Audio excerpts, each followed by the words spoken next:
इकलौते बेटे प्रभु यीशु मसीह के नाम में मांगते सब बोले आमीन। हालेलुया। नया नियम यूहन्ना 16 वचन उसका 21 से मैं पढ़ूंगा।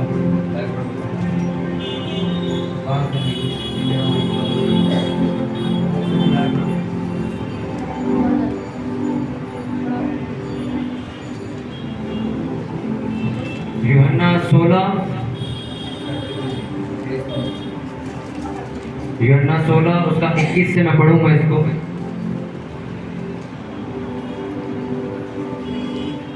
पेज नंबर 156 के ऊपर मैं पढ़ूंगा इसे। यूहन्ना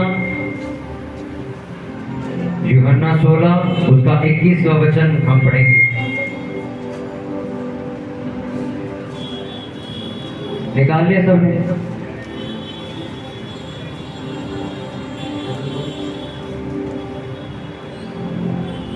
प्रसव के समय स्त्री को शोक होता है क्योंकि उसकी दुख की घड़ी आ पहुंची है, परंतु जब वह बालक को जन्म दे चुकती है तो इस आनंद से कि संसार में एक मनुष्य उत्पन्न हुआ, उस संकट को फिर स्मरण नहीं करती।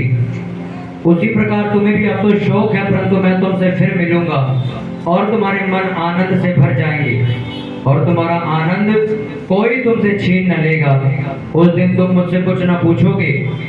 मैं तुमसे सच कहता हूँ, यदि पिता से कुछ भी मांगो तो वह मेरे नाम से तुम्हें देगा।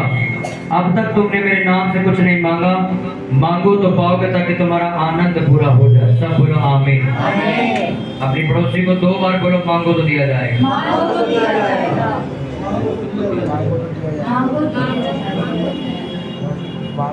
हालेलुया। जिस वचन को अभी आप पढ़ रहे हो, इस वचन में लिखा कि तुम्हारा जो दुख है वो आनंद में बदलेगा। तुम आज रोते हो, कल तुम आनंद मनाओगे। बाइबल में लिखा कि तुम मांगो तो पाओगे। तुम मेरे नाम से मांगते नहीं हो, पर आज से तुम मेरे नाम से मांगो, आज से तुम्हें दिया जाएगा। बाइबल में लिखा जो कुछ तुम मांगोगे पाओगे, जो कुछ तुम मेरे नाम से पिता से मांगोगे तुम पाओगे। और तीसरे में लिखा जो कुछ तुम परमेश्वर की इच्छा में होके मांगोगे वह तुम पाओगे। ये तीनों वचन परमेश्वर से कुछ मांगने के लिए हमें कह रहे हैं, कुछ बोलने के लिए, प्रार्थना करने के लिए कह रहे हैं। हालेलुया। आपको इस बात को समझना होगा कि तीनों वचन अलग बात कर रहे हैं। एक वचन जो आप पढ़ते हो उसमें लिखा मांगो तो दिया जाएगा। दूसरे वचन में तुम पढ़ते हो मेरे नाम से मांगो तो तुम्हें दिया जाएगा। तीसरे में लिखा तुम मेरी इच्छा में होके मांगो तो तुम्हें जल्द मिलेगा। और लोगों को ये तीनों वचन एक जैसे लगते हैं, पर तीनों वचन एक जैसे नहीं। अपने पड़ोसी को बोलो ये तीनों वचन एक जैसे नहीं। हालेलुया। मांगो तो दिया जाएगा, ये बात समझ आती है। मेरे नाम से मांगोगे तो पाओगे, ये भी बात समझ आती है। मेरी इच्छा में होके मांगो तो तुम्हें जिया जाएगा। इस चीज को बहुत कम लोग समझते हैं। आपको पता, जब एलिया ने परमेश्वर से आग उतारने के लिए कहा था कि स्वर्ग से आग उतरे, तो वो कुछ भी इसलिए नहीं कहा गया था कि एलिया का उसमें अपना पर्सनल कोई फायदा था। बाइबल ऐसा बताती, एलिया ने डिमांड इसलिए की थी, एलिया ने ये मांग इसलिए की थी ताकि लोगों को ये साबित किया जा सके कि परमेश्वर झूठा नहीं सच्चा है। हालेलुया। कितना को समझ आ रही? आप बाइबल में किसी भी व्यक्ति को पढ़ते हो, किसी नबी को, किसी भविष्यवक्ता को, किसी चेले को अगर तुम पढ़ो तो आपने प्रेरितों के काम में चेलों के द्वारा की जाने वाली प्रार्थना को पढ़ा होगा, जिसमें वो ये प्रार्थना करते हैं कि परमेश्वर अपने जोरावर हाथ को हमारे ऊपर बढ़ा ताकि चिन्ह और चमत्कार तेरे पवित्र सेवक प्रभु यीशु मसीह के नाम से किए जाएं। और बाइबल ऐसा बताती, जैसे ही उन्होंने ये प्रार्थना पूरी करके खत्म करी, उसी वक्त उनके ऊपर सामर्थ उतरी और प्रभु यीशु मसीह चिन्ह और चमत्कार दिखाकर अपनी सेवकाई को बढ़ाता रहा। आप इस बात को समझो। कोई भी नबी, कोई भी व्यक्ति जिसको तुम बाइबल में पढ़ते हो, उसने जो कुछ भी मांगा वो परमेश्वर की महिमा करने के लिए मांगा है, इसलिए उसे दिया गया। हालेलुया। चेलों ने कहा अपना जोरावर हाथ बढ़ा, क्योंकि ये जाति जब तक चिन्ह चमत्कार नहीं देख लेगी तब तक विश्वास नहीं करेगी। प्रभु यीशु मसीह ने उनको सामर्थ्य दी, उन्होंने चिन्ह चमत्कार दिखाए, लोगों ने विश्वास किया। पर आज भी लोग मांगते हैं वो पावर, पर उन्हें मिलती नहीं। वो चिन्ह चमत्कार करने की, वो लोगों को चंगा करने की, वो दुष्ट आत्माएं निकालने की, पर वो आज भी मिलती नहीं। वजह क्या थी? उस वक्त के चेले इसलिए मांगते थे ताकि परमेश्वर का राज्य बढ़े, आज के लोग इसलिए मांगते हैं ताकि वो खुद फेमस हो सके। बाइबल के अंदर जब आप ये पढ़ते हो मांगो तो दिया जाएगा, ये बात ठीक है, पर आपको ये बात भी समझनी होगी कि आपको मांगना क्यों है, आप मांग क्यों रहे हो। आज यहाँ बैठे आप सभी लोग प्रार्थना करने वाले इंसान, हर व्यक्ति प्रार्थना करता है, पर बहुत से आपको ऐसे लोग मिलेंगे जिनकी प्रार्थनाएं प्रभावशाली होती। अगर वो एक बार प्रार्थना करे तो अगले दिन उनको जवाब मिलता है। एक बार अगर वो प्रार्थना करे जिस विषय के लिए, तो उसमें कुछ ना कुछ छेड़छाड़ हो जाती है। उनकी प्रेयर इतनी पावरफुल क्यों है? क्योंकि उनकी पूरी प्रेयर शुरू से लेके अंत तक सिर्फ इसलिए होती है कि जिस काम को करने के लिए मैं बुलाया गया, उस काम को करने के लिए परमेश्वर मेरी अगुवाई करे। हालेलुया। कितना को समझ आई? जब मैंने तुम्हें ये कहा कि तुम्हें अपने घरों में प्रार्थना करवानी, तो इससे फायदा किसका है? परमेश्वर के राज्य का। क्योंकि जब प्रभु यीशु मसीह स्वर्ग की तरफ जा रहे थे, वो चेलों को ये नहीं कह के गए थे कि जाओ और अपने बिजनेस करो, मैं तुम्हें प्रबंध करूंगा। प्रभु यीशु मसीह ये बोल के गए थे कि घर घर में, मंदिर में संगति करना, इकट्ठे होना बंद मत करना कभी। उसने कहा जाओ जगत में जाके सुसमाचार प्रचार करो। वो प्रचार करने के लिए तुम्हें बोल के गए थे। इसलिए जब तुम अपने घरों में प्रार्थना करवाते हो तो तुम उस आज्ञा को पूरा करते हो जो प्रभु यीशु मसीह ने दी थी। तुम एक बार प्रेयर कराते हो, 2 बार प्रेयर कराते हो, तीसरे महीने भी प्रेयर कराते हो, चौथे महीने तुम्हारी गली का वो बंदा जो दुष्ट आत्मा से परेशान हो तुम्हारे घर अपने आप आता है कि भाई जब इस बार प्रेयर हो तो मुझे भी बुलाना। सोचो तुमने उसको भी इनवाइट नहीं किया, वो खुद आया अपने आप। इसका मतलब क्या हुआ? तुम्हारा घर प्रार्थना का घर कहलाएगा। ये वचन पूरा हो गया। जब लोग तुम्हारे घर आके ये बोलने लगे कि जब भाई तुम्हारे यहाँ प्रार्थना तो हमें भी बुलाना, इसका मतलब वो ये विश्वास करता है कि इस बंदे के घर जो प्रार्थना होने वाली है वो मेरे छुटकारे की होगी, ये जो प्रार्थना करने वाले मेरे फायदे की होगी। इसलिए घरों में प्रार्थना करवाने से किसी का फायदा नहीं, परमेश्वर के राज्य का फायदा। प्रभु यीशु मसीह को मानना, प्रभु यीशु मसीह के बारे में लोगों को बताना, कोई धर्मांतरण या कोई धर्म परिवर्तन तो नहीं है, ये बात हम जानते हैं। पर बाइबल में लिखा तुम जितना मेरे राज्य को बढ़ाते हो, तुम जितना मेरे कामों को करते हो, उतना मैं तुम्हारी प्रार्थनाओं को सुनता हूँ।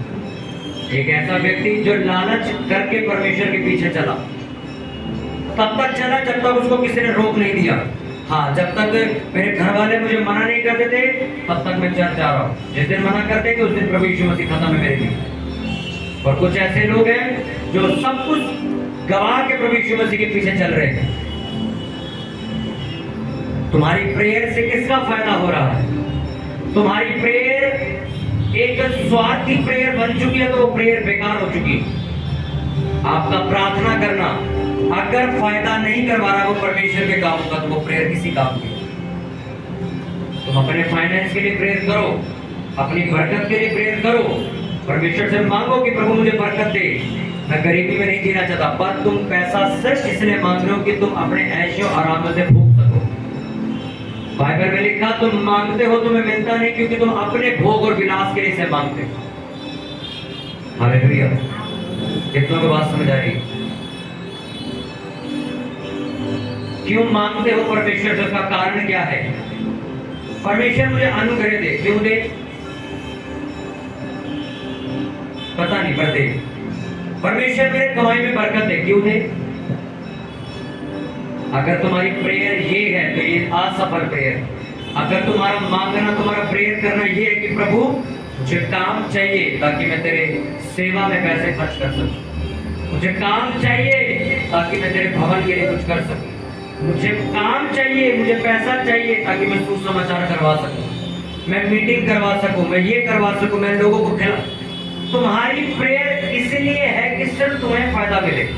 और परमेश्वर कभी ऐसा काम नहीं करता कि जिसमें सिर्फ एक आदमी का फायदा हो। परमेश्वर ने मुझे चुना सिर्फ इसलिए कि मैं बचाया जाऊं, इसलिए कि मेरे द्वारा जितने लोग सुन रहे हैं वो सारे लोग बचाए जाए।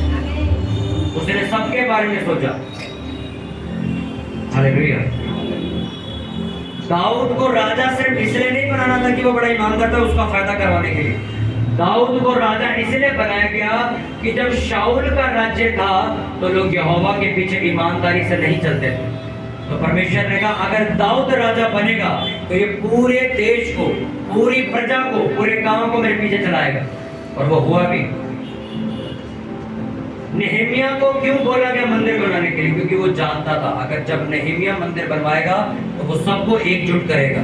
और सारे लोग, आप नेहेमिया की किताब पढ़ो, नेहेमिया इतने खतरनाक रूल बनाता था वहां पर। कहता था कोई बंदा सब्त के दिन काम नहीं करेगा, यहाँ कोई बंदा ये नहीं करेगा, कोई बंदा अन्य जातियों में शादी नहीं करेगा। इतने स्ट्रॉन्ग रूल बनाए थे उसने, क्योंकि पहले लोग ये सब काम करते थे। जिस दिन परमेश्वर के घर में जाने का टाइम होता था उस दिन व्यापार करते थे। परमेश्वर के घर में कोई चीज ले जानी होती थी तो बीमार भेड़ बकरी ले जाते थे, खराब ले जाते थे। जैसा कोई भी खराब फ्रूट है 10 रुपए किलो मिल रहा है, दे दो, चट में दे देंगे। ऐसा करते थे लोग उस टाइम। जब नेहेमिया को परमेश्वर ने खड़ा किया तो लिखा उस देश के लोग, राजा लोग, मंत्री लोग सब लाइन में आ गए और बाइबल के हिसाब से चल रहे थे वो सारे। परमेश्वर ने तुम्हें सिर्फ इसलिए नहीं चुना कि भाई वो सिर्फ तुम्हारा फायदा कर सके या तुम्हारे जरिए 2-4 लोगों का, तुम्हारे परिवार का उद्धार करे, बात छुट्टी। तुम्हें परमेश्वर ने इसलिए चुना कि तुम्हारे जरिए लाखों लोग बचाए जाए। सिर्फ पास्टर के जरिए ही नहीं, तुम्हारे जरिए।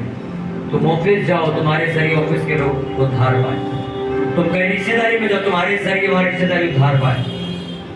उसने कहा जो कुछ तुम मेरी महिमा के लिए मांगोगे वो तुम्हें दिया जाएगा। तुम मांगते हो तुम्हें मिलता नहीं, तुम मांगो नौकरियां नहीं मिलेगी, तुम मांगो परमेश्वर मुझे तेरे काम करने हैं, मुझे तेरी सेवा करवानी, मुझे मीटिंग के लिए पैसे देने, मुझे ये खर्चना है, वो खर्चना है। अगले दिन तुम्हें वो काम दे। पैसे मत मांगो परमेश्वर से, काम मांगो। काम आएगा तो पैसे भी आएंगे। क्यों मांग रहे हो उससे? परमेश्वर मुझे अनुग्रह दे, मुझे सामर्थ दे कि मैं लोगों को तेरा प्रचार सुना सकूं। हालेलुया। हम एक जगह पे थे चेन्नई में, एक लड़का इतनी प्रेयर कर रहा, इतनी प्रेयर कर रहा, इतने वचन पढ़ रहा, इतना मतलब डूबा पड़ा। हम सब बैठे वैसे 1.5-2 महीने हो गए थे बैठे, सब इकट्ठे रह रहे थे। तो उससे वैसे ही पूछा भी घर जाके क्या करना है, तो हमें लगा कोई शानदार जवाब देगा कि मैं सेवकाई करूंगा, ये करूंगा, लोगों को पता नहीं क्या बोला। कहता मैं घर जाऊंगा बेकरी खोलूंगी। बेकरी खोलने का मतलब समझे नहीं? कहते नमकीन बिस्कुट बेचूंगा मैं। कहते नहीं, तू यहाँ पर आया है, इतने दिन तू लगा रहा, 3 महीने के लिए यहाँ पर आया है, इतनी प्रार्थना मतलब इतनी सामर्थ तू अंदर भर रहा है, क्या करेगा घर जाके? अपने गांव में जब जाएगा तो क्या करेगा? कहता कुछ नहीं, अपना जिंदगी वही बिजनेस करेंगे, बेकरी शॉप खोलेंगे, बस अपना शादी करेंगे, घर बनाएंगे। तो वहाँ पे एक लड़का बैठा हुआ था, उसने कहा तो फिर तू करने क्या है यहाँ पे? ये नॉर्मल प्रेयर तो घर भी कर लेता। यहाँ तो 2 लोग आए हुए जिन्होंने ऐसा काम करना तो किसी ने नहीं किया। जैसे आप समझो एक आदमी मिलिट्री में गया, कीचड़ में, पानी में, ठंड में, गर्मी में, लू में सारी तैयारी कर रहा है। अब लोग क्या सोचेंगे? ये बहुत बड़ा अफसर बनेगा, यही सोचोगे। अब वो पलट के कहते मैंने तो अपनी जूते चप्पल की दुकान खोल ली, तो यहाँ क्या कर रहा आके? इतनी तकलीफ क्यों सह रहा है? आप मतलब सुनिए इस बात का। बहुत सारे लोग प्रेयर कर रहे हैं, फास्टिंग कर रहे हैं, चर्च जा रहे हैं, इसीलिए वो पता नहीं, बेकार में। हालेलुया। बाइबल में लिखा मेरी महिमा के लिए मांगो तुम्हें मिलेगा। तुम जो मांगना चाहो मांगो, पर उसकी वजह तो परमेश्वर, अगर तुम, मैंने ऐसे लोग देखे जिन्होंने गाड़ी मांगी परमेश्वर से, वजह प्रभु मैं तेरे लोगों को घर से लेकर चर्च तक छोड़ के आया करूंगा हर संडे फ्री में। बंदे के पास गाड़ी है, उन्हें गाड़ी मांगी, काम भी करता है, उसी गाड़ी से काम भी करता, अपना घर भी चलाता है। पर सुने एक बात और बोली परमेश्वर को, अगर तू मुझे गाड़ी देगा तो मैं फ्री में चर्च के लोगों को छोड़ूंगा बाहर तक, यहाँ से यहाँ लेके आऊंगा, मैं फ्री में काम करूंगा, तो मुझे गाड़ी दे। परमेश्वर उसे गाड़ी दे। परमेश्वर क्यों दे तुम्हें कुछ अगर परमेश्वर के राज्य का कोई भी काम तुम नहीं कर रहे? हालेलुया। तुम बड़ी पदवियों पर जाना चाहते हो, बड़ी तनख्वाहों पे जाना चाहते हो, अपनी बीमारी से आजाद होना चाहते हो। क्यों क्यों करे परमेश्वर तुम्हें ठीक? क्या करोगे तुम उसके लिए? हम सिर्फ घर बैठेंगे, अपना काम धंधा करके घर चलाए। तुम इसलिए नहीं बुलाए गए। परमेश्वर ने कहा जो कुछ तुम मांगो मेरी महिमा करने के लिए मांगो, तुम्हें मिल जाएगा। आज से तुम्हारा मांगना सिर्फ इसलिए नहीं होना चाहिए कि मेरे बच्चों की स्कूल भरने की फीस नहीं, इसलिए मुझे काम चाहिए। नहीं, मुझे परमेश्वर पैसा इसलिए चाहिए कि मैं तेरी सेवा कर सकूं। तो वो तुम्हारे बच्चों की फीस के भी पैसे देगा और सेवा के भी देगा, तो सारी चीजें देगा। क्योंकि उसने खुद ये वचन में लिखा है, पहले मेरे राज्य की खोज करो, बाकी की सारी चीजें अपने आप ले। पहले उसके लिए मांगो, प्रभु मुझे इस्तेमाल कर, मुझे अनुग्रह दे, मैं प्रचार करूं, मेरे मुंह को खोल, मुझे ये दे, मुझे ऐसा दे, मैं ये तेरे इस सेवा में लगाऊं। उसकी महिमा के लिए मांगोगे आज से। तुम्हें बुद्धि चाहिए, बोलो परमेश्वर मुझे बुद्धि चाहिए, कैसे मैं साउंड चलाऊं। प्रभु मुझे बुद्धि चाहिए, मैं कैसे कैमरा चलाऊं। प्रभु मुझे बुद्धि चाहिए, मैं कैसे इस चीज को चलाऊं, मैं कैसे लंगर बनाऊं, मैं कैसे ये करूं, कैसे मैं वो करूं। आप क्या करोगे? जो भी चीज मांगोगे परमेश्वर से, उसके पीछे वजह होगी। परमेश्वर मुझे इस बीमारी से, जादू टोने से बाहर कर। क्यों? मैं तेरी सेवा करूंगी, मैं तेरे पीछे चलूंगी, मैं तेरे भवन में आऊंगी, मैं तेरी सेवा करूंगी। अगर तू मुझे आज चंगा कर दे, मैं तेरे लिए ये करूं। हालेलुया। अपने हाथों को उठाओ, अपनी आंखों को बंद करो, बोलो परमेश्वर से कि प्रभु आज से मैं जो कुछ भी मांगूंगा और मांगूंगी वो तेरी महिमा, तेरी इच्छा को पूरा करने के लिए मांगूंगा। परमेश्वर तेरे राज्य के लिए हर एक चीज में मेरी मांग होगी। मैं जो कुछ भी मांगूंगा सबसे पहले तेरी सेवकाई, तेरे राज्य के लिए, तेरे सुसमाचार के लिए, लोगों के उद्धार के लिए मांगूंगा। मैं अपने स्वार्थहीन होकर प्रार्थना नहीं करूंगा, मैं सिर्फ अपने फायदे के लिए प्रार्थना नहीं करूंगा। प्रभु आज से अगर तू मुझे कुछ दे तो मैं उसको तेरी सेवा के लिए लगाऊंगा। परमेश्वर उठाओ अपने हाथों को, परमेश्वर मुझे अनुग्रह दीजिए तेरी सेवा को करने के लिए, मैं तेरी सेवकाई के लिए अपनी कमाइयों को खर्च कर सकूं। मैं अपने, अगर तू मेरे शरीर को भला चंगा करे तो मैं अपने शरीर को तेरी सेवकाई में लगा सकूं। मेरे बच्चों का उद्धार कर, मेरी फैमिली का उद्धार कर, मैं और मेरा घराना नित्य तेरी सेवा करेंगे।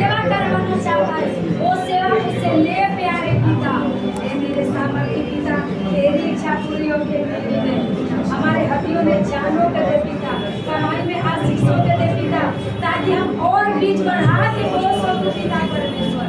हम पिता परमेश्वर कंजूसपन ना बनो पिता परमेश्वर। हम दिल बोल के हर्ष के साथ तेरे भवनों में बीज को बो, तेरी सेवा के लिए, तेरे अपने छुपाने के लिए मेरे सामने पिता हम आपका धन्यवाद देते हैं। अभी जगहों पे खड़े होकर प्रार्थना करेंगे सभी जन। घरों में रास्ते आता है, वो रास्तों में से जो भी पिता परमेश्वर तेरे सेवा के लिए आए पिता परमेश्वर, अपना उत्साहित कर पिता कि और हम हर्ष के साथ बढ़ा के अपनी जगहों पे, अपने स्थानों पे खड़े होकर प्रार्थना करते हैं सभी जन। सभी जन अपनी जगहों पे, अपने स्थानों पे खड़े होकर प्रार्थना करेंगे। धन्यवाद धन्यवाद पवित्र सर्वशक्तिमान। फलवंत और फलवंत बनाए मेरे प्यारे पिता, जो सामने पिता हम आज से जो हम अपनी फायदे के लिए नहीं, हम अपनी पिता परमेश्वर स्वार्थ के लिए नहीं, हम तेरी इच्छा पूरी करने के लिए पिता परमेश्वर, हम उसमें पिता मदद कर, सहायता